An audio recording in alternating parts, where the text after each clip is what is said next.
Una vez viví una de esas experiencias que te hacen replantearte la seguridad de tu vecindario. Tenía 25 años y vivía en una colonia tranquila donde creía que todos nos cuidábamos entre sí. Mi vecino de al lado, llamémosle Miguel, era un hombre de unos 40 años.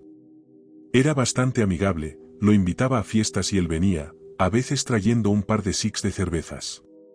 Tenía un hijo en el ejército, y conversábamos de vez en cuando sobre la vida militar y las noticias locales. Realmente, no había ninguna señal de alerta que yo pudiera recordar. Una noche, había planeado ir a casa de un amigo, pero olvidé algo que debía llevar. Justo después de salir de mi casa, tuve que regresar. Al entrar en mi cochera, vi una figura saltando la barda de mi patio trasero. Reduje la velocidad, observando atentamente. La figura se escabulló detrás del cobertizo de Miguel, que estaba a pocos metros de mi patio. Me quedé sentado en el coche esperando, sin saber qué hacer. Después de un momento, salí, sintiendo una extraña mezcla de ira y miedo. Como la persona seguía escondida detrás del cobertizo, salí del coche diciéndole que se mostrara, que tenía un arma cargada, lo cual era un farol ya que estaba dentro de la casa. En respuesta, vi la silueta de Miguel corriendo hacia su puerta trasera. Sabía que era él, y solo podía pensar en qué estaría haciendo. Caminé hasta su puerta principal y llamé. Abrió la puerta con cara de confusión, preguntando qué pasaba. Lo confronté sobre haber estado en mi patio y qué demonios estaba haciendo allí. Siguió fingiendo confusión, diciendo que había estado adentro toda la noche. Al principio no estaba muy enojado, e intenté decirle que si alguna vez quería pasar el rato, solo me llamara o tocara la puerta. Sin embargo, Miguel siguió negándolo todo y empezó a gritarme insultos y groserías. Creo que también estaba borracho. No tenía ni idea de qué hacía saltando mi barda, pero estaba seguro de que había sido él, así que no iba a correr ningún riesgo en el futuro. Le dije que guardaba mi arma cerca, dentro de la casa, y que si alguna vez escuchaba a alguien intentando entrar, no dudaría en disparar. Después de esa noche, nunca más me volvió a hablar. También empezó a observarme más de lo normal. Lo veía espiando desde detrás de las cortinas, y cada vez que llegaba a casa de algún lugar, me ponía nervioso pensando que Miguel podría estar dentro. Meses después, se mudó, y fue un alivio no tener que preocuparme más por mi vecino.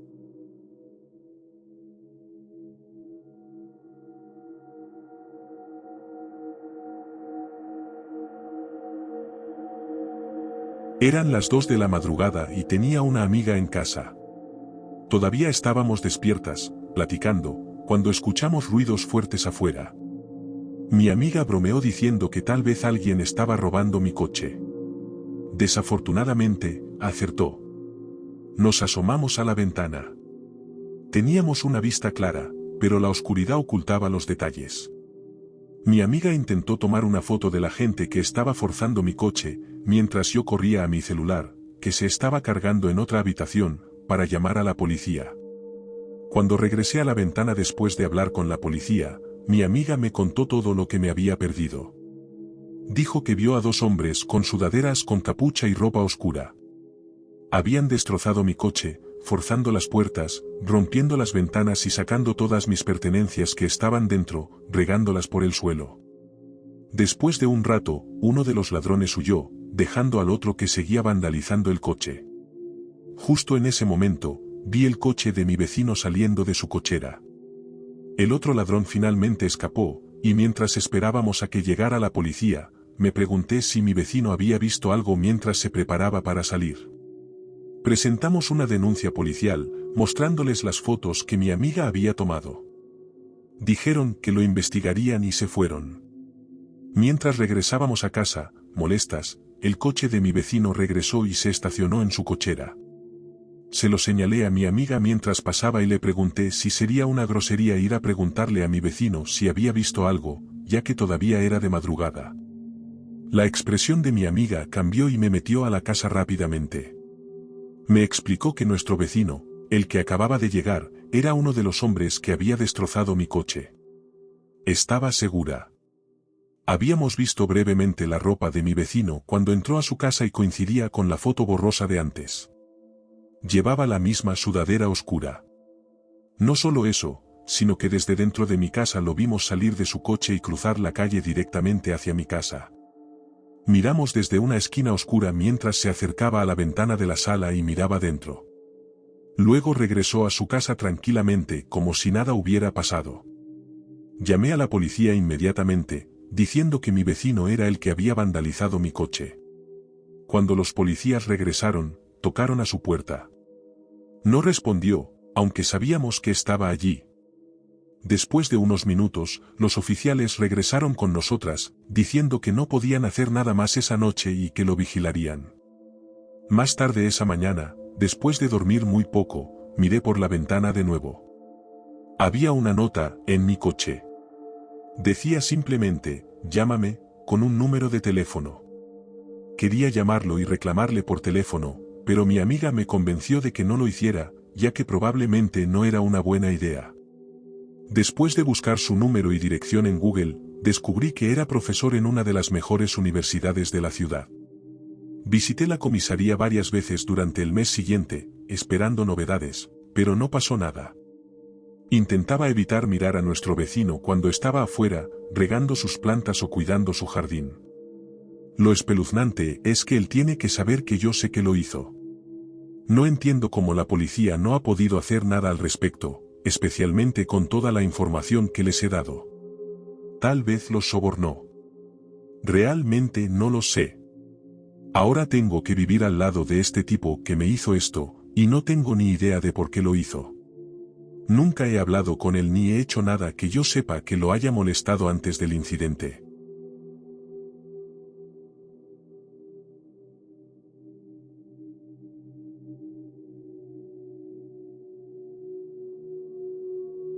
Cuando era más chico, tuvimos una situación con nuestra vecina que me asustó muchísimo.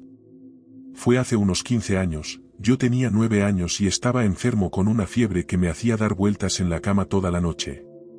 Mis padres me dejaron dormir en su cama para poder vigilarme. Recuerdo estar mirando el reloj digital que proyectaba la hora en el techo. Debí haberme quedado dormido de nuevo, porque lo siguiente que supe fue que me desperté sobresaltado. Sonó el timbre. 3 campanadas fuertes, y luego 3 golpes pesados en la puerta principal. Estaba oscuro, y cuando miré hacia arriba, el reloj marcaba las 5 de la madrugada. No estaba seguro de si lo había soñado o si era real, pero instantáneamente me puse nervioso al escuchar a mis padres incorporarse y susurrar.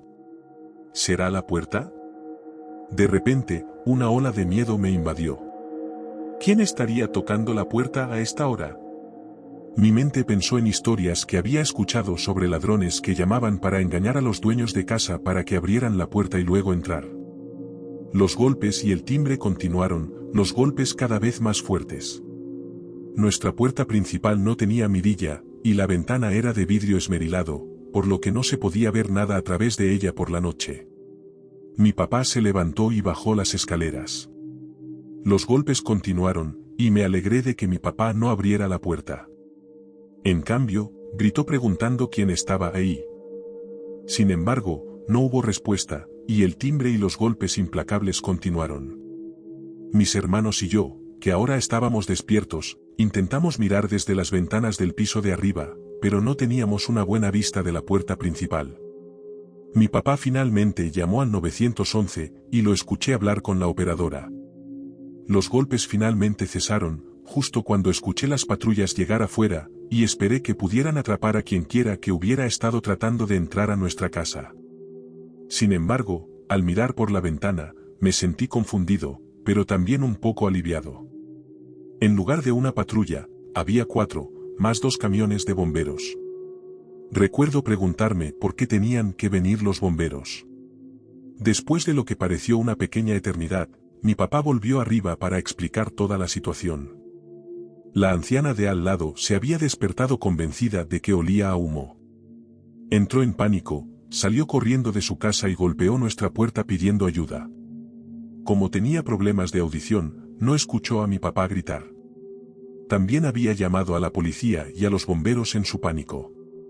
Los bomberos habían revisado su casa y no encontraron ningún incendio, solo el persistente olor a humo de su cigarrillo. No hubo intruso ni robo, afortunadamente, pero recuerdo haber estado más asustado que nunca en mi vida durante esos 10 minutos de golpes en la puerta, pensando que un intruso iba a derribar la puerta y matarme o algo así.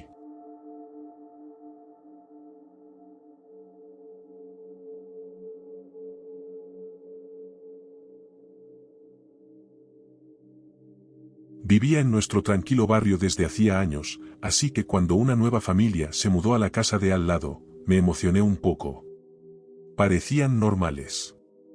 Eran una madre, un padre, 2 hijos y un golden retriever. Les di la bienvenida con un plato de galletas, y parecían amigables.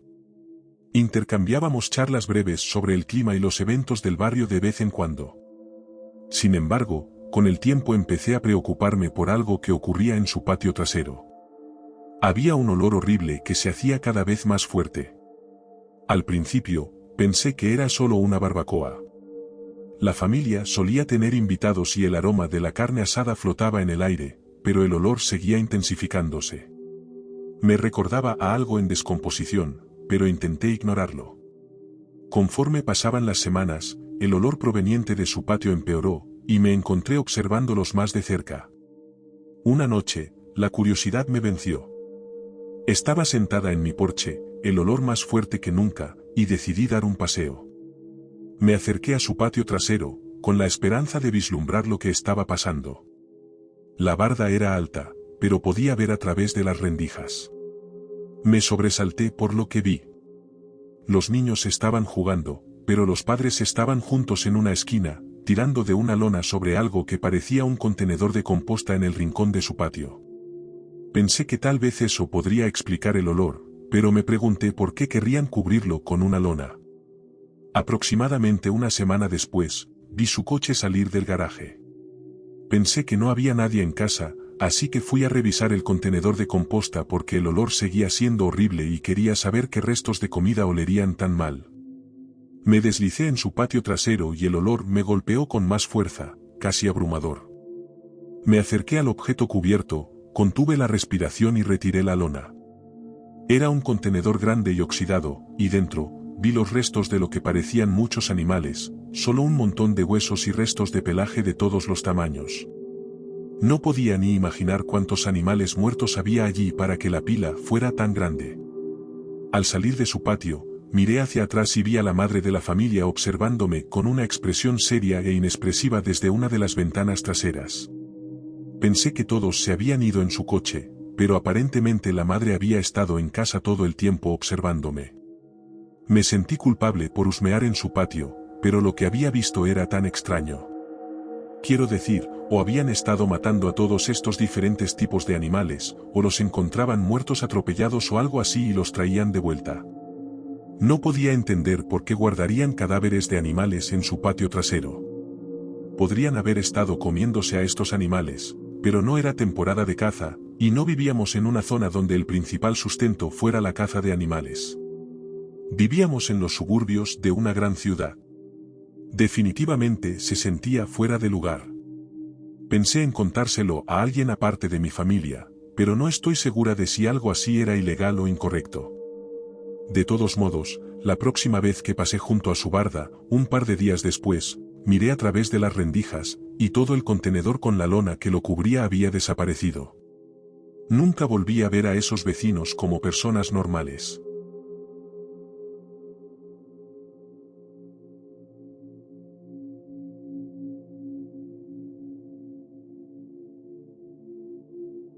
La fiesta del barrio de verano era una tradición anual en nuestra calle. Era una oportunidad para ponernos al día con los vecinos, asar salchichas y dejar que los niños corretearan. Ese año, teníamos un vecino nuevo. Nunca supe su nombre de pila, pero se presentó como señor Gálvez. Era un hombre solitario, rara vez salía durante el día. Mientras armábamos las mesas y sillas esa noche para la fiesta, lo vi parado en su jardín, observándonos. Me preguntaba si aparecería en la fiesta, ya que casi nunca lo veía fuera de su casa y no parecía la persona más amigable. La fiesta comenzó alrededor de las 5. Básicamente consistía en niños corriendo por la calle riendo mientras los adultos charlaban tomando algo. Estaba ayudando a mi esposo a voltear hamburguesas cuando vi al señor Gálvez caminando por el perímetro de la reunión, con las manos en los bolsillos, observando en silencio. Algunos vecinos lo saludaron, pero él no respondió. Era extraño cómo parecía ir de un extremo al otro de la fiesta, siempre fuera del grupo principal de personas y sin acercarse nunca a comer ni a hablar con nadie. De vez en cuando, miraba para ver qué estaba haciendo el señor Gálvez. Parecía estar siempre cerca del área donde jugaban los niños, simplemente parado torpemente en las sombras. Al anochecer, la fiesta se trasladó al patio trasero donde habíamos colgado una hilera de luces. El ambiente era animado y encendimos una fogata para asar bombones, pero el señor Gálvez había desaparecido de nuevo. No lo vi por un rato, hasta que lo noté cerca de la parte trasera de su casa, simplemente parado en su jardín. Más tarde esa noche, noté que el señor Gálvez estaba en el patio trasero, demasiado cerca de donde jugaban los niños. Fue tan extraño, durante el resto de la noche, siguió desapareciendo y volviendo a aparecer, acechando en las sombras, nunca yéndose del todo, pero sin integrarse nunca por completo. En mi mente, fue una noche extraña, pero tal vez tenía buenas intenciones y simplemente era una persona rara. Un par de años después, sin embargo, lo arrestaron por posesión de material muy malo e inapropiado. No puedo evitar recordar siempre esa noche y lo espeluznante que se estaba comportando, pero al menos solo observó y no intentó tomar ninguna acción física contra los niños.